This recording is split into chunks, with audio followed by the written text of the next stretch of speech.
ఈ వీడియోలో మనం క్వశ్చన్ నెంబర్ 2 ఎలా సాల్వ్ చేయాలి నేర్చుకోబోతున్నాం. క్వశ్చన్ చూసినట్టయితే a fixed pulley is driven by a 100 kg mass falling at a rate of 8 meters in 4 seconds.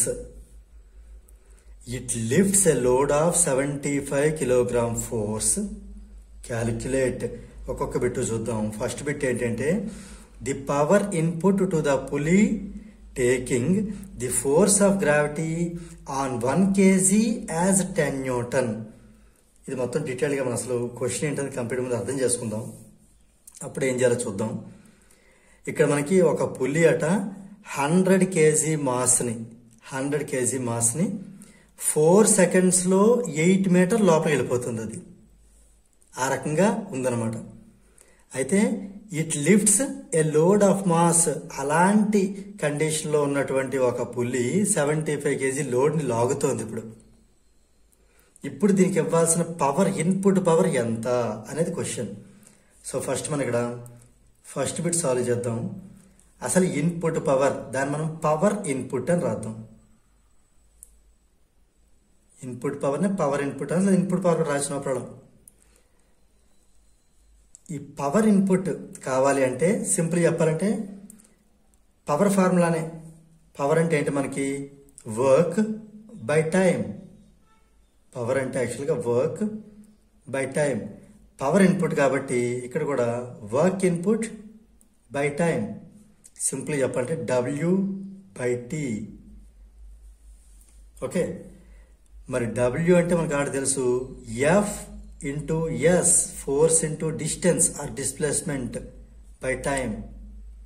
ఇప్పుడు ఈ క్వశ్చన్లో మనం ఈ వాల్యూస్ ఎలా సబ్స్టిట్యూట్ చేస్తే మనకి పవర్ ఇన్పుట్ అనేది రావడం జరుగుతుంది.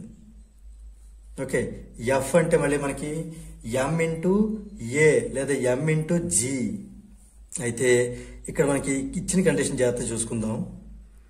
M అనేది 100 kg ఇవ్వడం జరిగింది.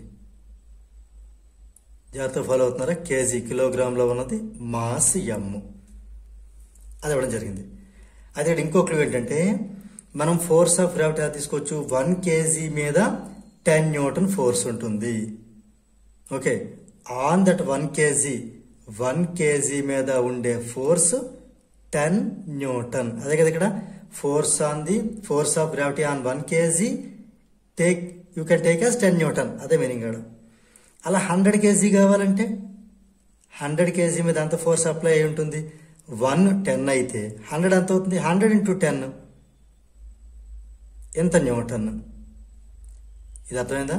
ఇప్పుడు 1 ఆబ్జెక్ట్ 10 రూపీస్, 2 ఆబ్జెక్ట్స్ 2 into 10, అలా 100 ఆబ్జెక్ట్స్ 100 into 10. అలానే లేదా యూనిటరీ మెథడ్. ఇక్కడ దీన్ని ఎక్స్ అనుకుంటాం, క్రాస్ మల్టిప్లికేషన్ చేస్తాం. ఎలా చేసినా మనకి 100 10,000 న్యూటన్ వస్తుంది.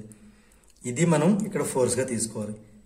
1000 newton into distance or displacement ఎంతట?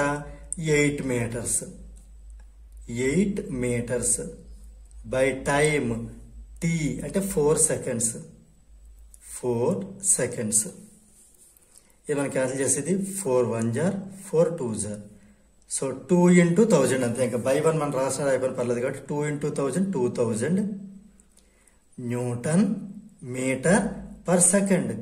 దీన్నే మనం వాట్ అని రాయొచ్చు. సో ఇది 2000 పవర్కి మనకి యూనిట్ వాట్. కాబట్టి మనకి పవర్ ఇన్పుట్ ఎంత అంటే 2000 వాట్ అయింది కదా. ఇప్పుడు మనం సెకండ్ బిట్ ఎలా సాల్వ్ చేయాలో చూద్దాం. Efficiency of the pulley. Efficiency అంటే మనం ఈ సింబల్ ఈటాతో డినోట్ చేస్తాం. దీని ఫార్ములా ఏంటి? Mechanical advantage by velocity ratio. ఇది జనరల్గా మనకి ఫార్ములా. ఇప్పుడు దీంట్లో మనం ఇండివిజువల్ 2 ఫైండ్ అవుట్ చేసి అది సబ్స్టిట్యూట్ చేద్దాం. ఇప్పుడు ఇక్కడ మనం మెకానికల్ అడ్వాంటేజ్ ఎంత, అలాగే వెలాసిటీ రేషియో ఎంత ఫైండ్ అవుట్ చేద్దాం. మనకు ఆల్రెడీ ఇది MALE అని ప్రీవియస్ వీడియోస్ మీకు చెప్పాను, చిన్న clue. L for load, E for effort. అంటే ఇది MA స్టార్టెడ్ LE మేల్ గుర్తుపెట్టుకుంటే ఈజీ గుర్తుంటుంది అని చెప్తున్నాను అంతే. సో ఇప్పుడు ఇందులో మనకి లోడ్ ఎంత క్వశ్చన్ చూడండి, load of 75 kgf kilogram force. ఇప్పుడు లోడ్ అంటే ఎంత మనకి 75 kgf, 75 కిలోగ్రామ్ ఫోర్స్. మరి ఎఫర్ట్ ఎంత ఎంత ఫైండ్ అవుట్ చేసాం కదా. ఇక్కడ మనం అప్లై చేసినటువంటి ఈ వాల్యూ ఉంది కదా మనకి ఫోర్స్, ఇన్పుట్ ఫోర్స్, అదే ఎఫర్ట్ అంటే. ఆ ఎఫ్ మనకి ఎంత వచ్చింది ఇక్కడ చేసాం ఆల్రెడీ, 100 kgకి 1000 న్యూటన్ వచ్చింది. అంటే దీన్ని బట్టి ఇదే మనకి ఎఫర్ట్. ఇక్కడ జాగ్రత్తగా అబ్జర్వ్ చేయండి, ఇదే మనకి ఎఫర్ట్. ఎఫర్ట్ నథింగ్ బట్ ఆ ఫోర్స్ 1000 న్యూటన్. అది ఇక్కడ యూజ్ చేసుకోవచ్చు. అయితే ఈ రెండు కూడా సేమ్ యూనిట్స్ లో ఉండాలి. మనకి 1 kgf అంటే 10 న్యూటన్, కాబట్టి దీన్ని 75 × 10 న్యూటన్ అని రాద్దాం. బై ఇది 1000 న్యూటన్. సిన్స్ రీజన్ ఏంటంటే 1 kgf is 10 Newton, that is given. లేదా మనం గుర్తుపెట్టుకోవచ్చు ఎలా గివెన్.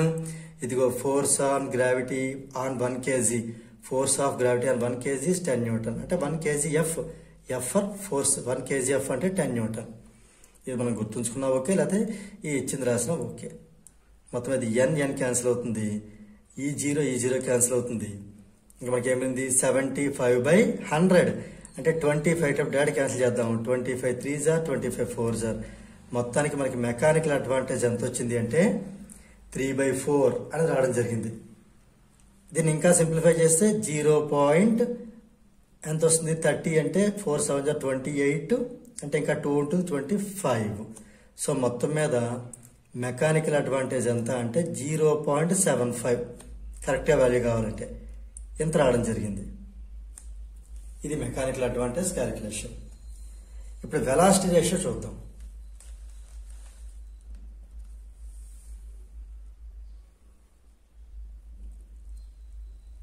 ఓకే, వెలాసిటీ రేషియో ఇదేం చెప్తుందంటే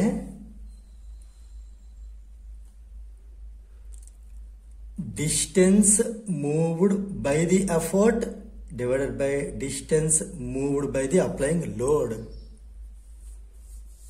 Okay, ఇది ఈ value. But for a fixed pulley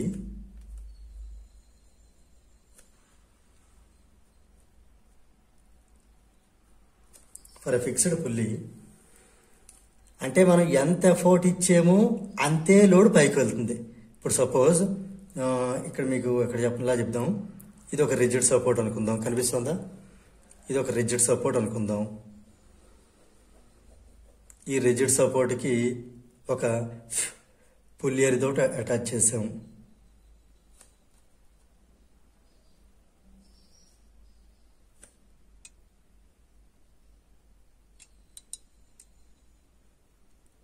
ఈ పొల్లికి ఇలా ఒక రోప్ వేసి ఆ రోప్ ఇలా మనం కిందకి పుల్ చేస్తున్నాం. అంటే ఈ ఎఫర్ట్ ఇటు పెడుతున్నాం, ఇది లోడ్ ఉంది, ఇటు పక్క లోడ్ ఉంది.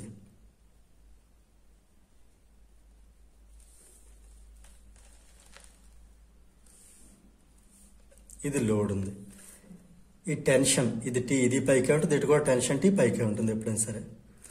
ఇక్కడ మనం ఎఫర్ట్ ఎంత మనం డౌన్వర్డ్స్ మూవ్ చేస్తే, సపోజ్ డి డిస్టెన్స్ మూవ్ చేస్తాం అనుకుందాం, లోడ్ కూడా అంతే డిస్టెన్స్ అంటే అదే డి డిస్టెన్స్ పైకి వస్తుంది. అదే ఇక్కడ నేను రాయబోతున్నాను, అది ఫిక్స్డ్ పుల్లీలో జరిగేది. ఓకే, ఇక్కడ నేను రాస్తాను చూడండి. If the point of application of effort E moves a distance small D downwards, then the load also moves the same distance D upwards. అది ఇక్కడ నేను రాయబోతున్నాను చూడండి.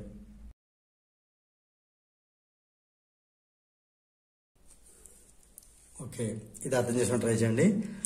మనం ఒక పాయింట్ ఆఫ్ అప్లికేషన్ అంటే ఒక దగ్గర మనం గట్టిగా పట్టుకున్న రోప్ని, ఓకే, ఇక్కడ ఈ అని ఈ effort point of application of effort ఈ దగ్గర మూవ్స్ డిస్టెన్స్ డి డౌన్వర్డ్స్. ఇలా మనం ఒక డిస్టెన్స్ డి డౌన్వర్డ్స్ మూవ్ చేస్తాం లాగామంటే load L also moves the same distance D upwards. అంత డిస్టెన్స్ పైకి వెళ్తుంది. అంటే డిఈ డిఎల్ రెండు డీలే అవుతాయి, ఈ రెండు సేమ్ అవుతుంది. డిఈ కూడా డి డిస్టెన్స్ మూవ్ అయింది, డిఎల్ కూడా డి డిస్టెన్స్ మూవ్ అయింది. అంటే దీన్ని బట్టి విఆర్ ఎంత అవుతుంది, విఆర్ ఎంత అవుతుంది, ఇది ఎఫర్ట్ వల్ల మూవ్ అయిన డిస్టెన్స్ డీనే, లోడ్ వల్ల మూవ్ అయిన డిస్టెన్స్ డీనే, అంటే డిడి క్యాన్సిల్ 1 వస్తుంది. మొత్తం మీద వెలాసిటీ రేషియో 1 రావడం జరిగింది. ఇది కూడా రేషియో కాబట్టి యూనిట్స్ ఏమి ఉండవు. మెకానికల్ అడ్వాంటేజ్ కూడా రేషియోనే, వెలాసిటీ రేషియో కూడా రేషియోనే, వీటికి ఎలాంటి యూనిట్స్ ఉండవు. ఈ మెకానికల్ అడ్వాంటేజ్ వాల్యూని విఆర్లో ఇందులో సబ్స్టిట్యూట్ చేద్దాం. దీన్ని బట్టి ఎఫిషియన్సీ ఎంత అవుతుంది? Mechanical advantage 0.75 by velocity ratio is 1, మొత్తం మీద 0.75 వస్తుంది. ఇది మనకి ఎఫిషియన్సీ ఆన్సర్. ఇప్పుడు మనం సిబిటి చూద్దాం. The height to which the load is raised in 4 seconds. 4 సెకండ్స్లోని ఈ లోడ్ ఎంత హైట్ రైజ్ అవుతుంది? ఇక్కడ ఒక్కటి మీరు అర్థం చేసుకోండి. ఇక్కడ రాస్తున్నాను నేను, the height to which the load is raised in 4 seconds is nothing but ఇది ఎంత హైట్ లేచింది అంటే దాన్ని మనం డిఎల్ అని అందాం. అంటే డిస్టెన్స్ తీసుకుంటే ఇది actually HL, height of the load, లేదా అది మూవ్ అయిన డిస్టెన్సే కాబట్టి డిఎల్ అందాం. డిఎల్ మనకు కావాలి, ఇది మనకు కావాలి. But already we know DL అంటే డిజీ అని తెలుసు కదా, ఎఫర్ట్ అప్లై చేసిన ఎఫర్టే కదా. అంటే ఎంత ఎఫర్ట్ అప్లై చేసాం 4 సెకండ్లో, అది మూవ్ అయిన డిస్టెన్సే ఈ లోడ్ కూడా పైకి వెళ్తుంది. ఇక్కడ క్వశ్చన్లో చూడండి, ఇదిగో 4 సెకండ్స్లోని అది 8 మీటర్స్ ఇది 4 సెకండ్స్ 8 మీటర్స్ కిందకి వెళ్ళింది. ఎఫర్ట్ కేసి రాస్తున్నాను చూడండి. 4 సెకండ్స్లో ఇది 8 మీటర్స్ డౌన్వర్డ్స్ రావడం జరిగింది. ఎఫర్ట్లా కిందకి అప్లై చేస్తున్నాం. అదే 4 సెకండ్స్లో ఇది 8 మీటర్స్ పైకి వెళ్ళడం జరుగుతుంది.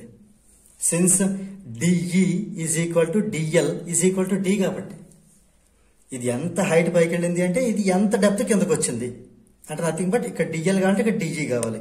డిఎల్ కావాలన్నా డిజీ కావాలన్నా we are finding just D in 4 seconds. అంటే రెండు కూడా మనకి ఎలాగూ ఈ డిజీ ఎలాగో మనకి 8 మీటర్సే కాబట్టి డిఎల్ కూడా 4 సెకండ్స్ 8 మీటర్స్ అవుతుంది.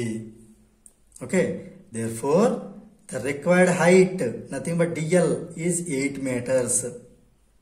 ఇది ఇంకొకసారి మీకు కొంచెం క్లారిటీ ఇస్తున్నాను, ఒకసారి అబ్జర్వ్ చేయండి. ఇక్కడ మనకి ఎఫర్ట్ 4 సెకండ్స్లో 8 మీటర్ అనేది కిందకు వస్తుంది. ఇది టైము, ఇది move and distance. Since it is a fixed pulley, అదే 4 సెకండ్స్లో ఇది 8 మీటర్ పైకి వెళ్తుంది. ఓకే, టైం చేంజ్ అయితే అది వేరే విషయం, టైం చేంజ్ అవ్వలేదు కదా. ఇక్కడ మనకి ఎఫర్ట్ 4 సెకండ్సే, 4 సెకండ్స్లో 8 మీటర్. ఇక్కడ అడిగిన మనకి లోడ్ కూడా 4 సెకండ్స్లో ఎంత హైట్ వస్తుంది. ఇది 4 సెకండ్స్లో ఎంత కిందకు అయితే వచ్చిందో ఈ ఎఫర్ట్, లోడ్ కూడా 4 సెకండ్స్లోనే అదే 4 సెకండ్స్లో కాబట్టి ఇది 8 మీటర్సే పైకి వెళ్తుంది. సో దీంతో మనకి ఈ క్వశ్చన్ నెంబర్ 2 అనేది కంప్లీట్ అయింది.